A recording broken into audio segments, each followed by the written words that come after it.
84,000 ऋषियों ने श्री सूत जी से पूछे, हे प्रभु, इस कलयुग में वेद विद्या रहित मनुष्यों को प्रभु भक्ति किस प्रकार से मिलेगा तथा उनका उद्धार कैसे होगा? ऐसा कोई उपाय कहिए जिसमें थोड़े ही समय में पुण्य प्राप्त होए, मन चाहा फल मिले। आप ऐसा कोई कथा सुनाइए। तब श्री सूत जी बोले, हे वैष्णवी, आपने प्राणियों के हित में बात पूछी है। अब मैं उस श्रेष्ठ व्रत को आप लोगों को कहता हूँ, जिस व्रत को नारद जी ने लक्ष्मी नारायण से पूछा या लक्ष्मीपति ने मुनि श्रेष्ठ नारद से कहा था, सो आप सभी उसे सुनिए।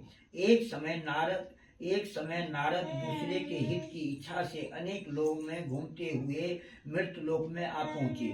यहाँ अनेक योनियों में जन्मे हुए प्रायः सभी मनुष्यों को अपने कर्मों द्वारा अनेकों दुखों से पीड़ित देख करके सोचा, किस यत्न के करने से इस प्राणियों को दुखों का नाश हो सकेगा। ऐसा मन में सोच करके विष्णु लोक को गए।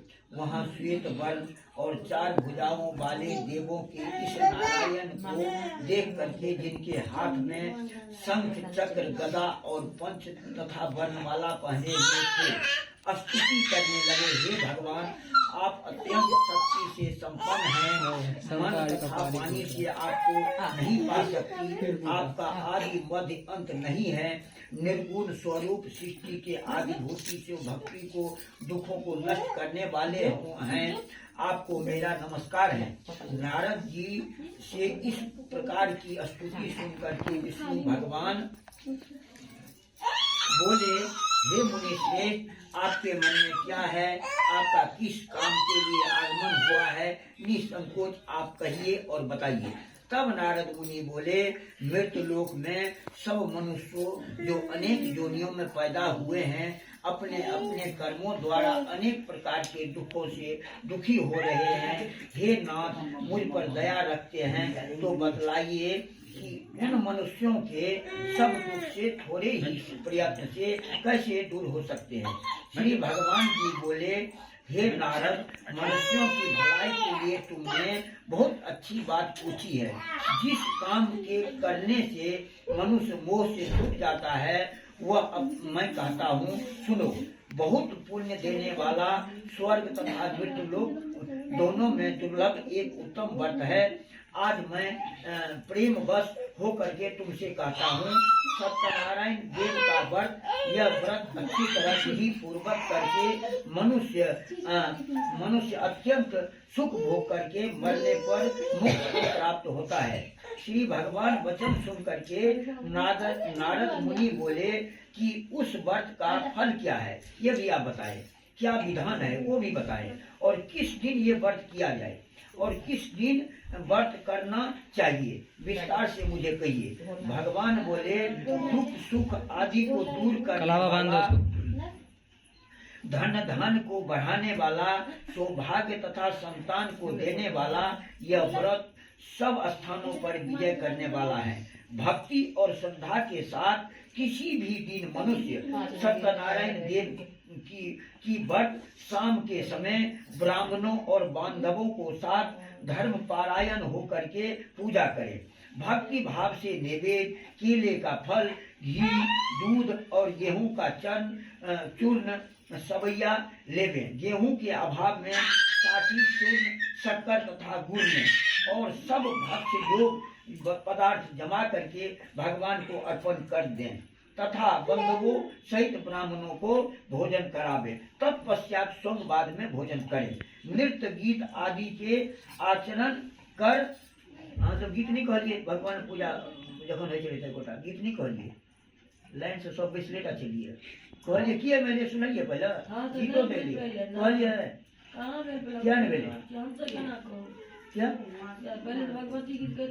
हुआ समय व्यतीत, तो कथा तो हेबे करते। व्रत करने से कोई बाद में देखिए यहाँ का मौका पहले करने की मनुष्य को इच्छा पूरी होती है। विशेषकर कली काल में भूमि पर मोक्ष का सरल उपाय यही है। इति श्री रेवा खंडे पहला अध्याय समाप्त हुआ। दूसरा अध्याय शुरू प्रेम से बोले श्री सत्यनारायण भगवान की जय। मौका देंगे हे ऋषियों, जिसने पहले समय में इस व्रत को किया है उसका इतिहास कहता हूँ, वो भी ध्यान से सुने। सुंदर काशीपुरी नगरी में एक अत्यंत निर्धन ब्राह्मण रहता था। वह भूख और प्यास से बेचैन हुआ मृत पृथ्वी पर घूमता था। ब्राह्मणों से प्रेम करने वाले भगवान ब्राह्मण को रूप धर के दुखी देख करके बूढ़े ब्राह्मण का रूप धर करके उसके पास ब्राह्मण के पास गए। आदर के साथ पूछे, हे मृत ब्राह्मण हूँ, भिक्षा के लिए पृथ्वी पर घूमता फिरता हूँ। हे भगवान, यदि आप इसका उपाय जानते हैं तो कृपा करके मुझे कहिए और बताइए। वृद्ध ब्राह्मण बोले कि सत्यनारायण भगवान मन चाहा फल देने वाले हैं, इसलिए हे ब्राह्मण तू उनका पूजन कर, जिसके करने से मनुष्य सब दुखों से मुक्त होकर के ब्राह्मण का सारा वृत्तांत सारा विधान बतला करके बूढ़े ब्राह्मण रूप धारण करने वाले अंतर्ध्यान हो गए। लकड़ी बेचने वाला लकड़हारा सिर पर लकड़ी का गट्ठर लेकर के ब्राह्मण के मकान में गया और उनको व्रत करते हुए और पूजा करते हुए देखा। ब्राह्मणों को नमस्कार करके कहने लगा कि आप यह क्या कर रहे हैं, और इसके वह रोजाना देव स्थानों पर जाना तथा गरीबों को धन दान दे करके उनके कष्ट को दूर करना। उसकी पत्नी सती साध्वी थी। एक दिन भद्रशिला नदी के तट पर वह दोनों श्री सत्यनारायण व्रत किया। उसी समय वहां पर एक साधु वैश्य आया। उसके पास व्यापार के लिए बहुत सा धन था। वह नाव को किनारे में ठहरा करके राजा के पास आ गया और राजा को व्रत करते हुए देख करके विनय करने लगा, मतलब हाथ जोड़ करके पूछने लगा, हे राजन, भक्ति भाव चित्त से आप क्या कर रहे हैं, मेरे सुनने की इच्छा है, सो आप यह मुझे बतलाइए। राजा बोला, हे साध्वी, आपने बांधवों और सात पुत्र आदि की प्राप्ति के लिए यह महाशक्तिशाली सत्यनारायण देव की व्रत हैं और पूजा है। भगवान का व्रत और पूजन किया जा रहा है। राजन, वचन सुनकर हम सबका अपराध क्षमा करें करो। सत्यनारायण भगवान उस व्रत से संतुष्ट हो गए।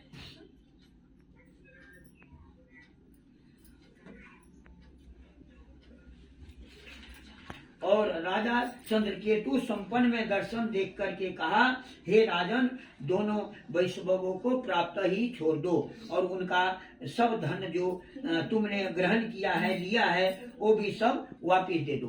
तेरा धन राजपुत्र आदि सब नष्ट कर दूंगा। राजा से ऐसे वचन सुनकर ही भगवान अंतर्ध्यान हो गए। सुबह को राजा ने सभा में अपना संपन्न की बात सबको फिर दोनों वणिक पुत्र को कैद में मुक्त कर सभा में बुलाया और दोनों आते हुए राजा को नमस्कार किया।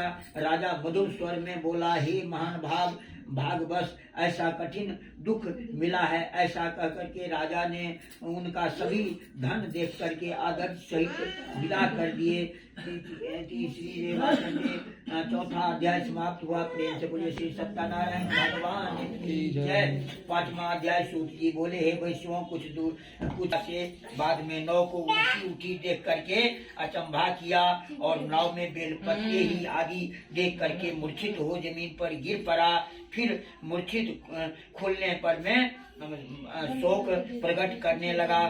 तब उसका दामाद बोला, श्राप सुख न संताप सुख न करें, इसलिए दंडी का ये श्राप है।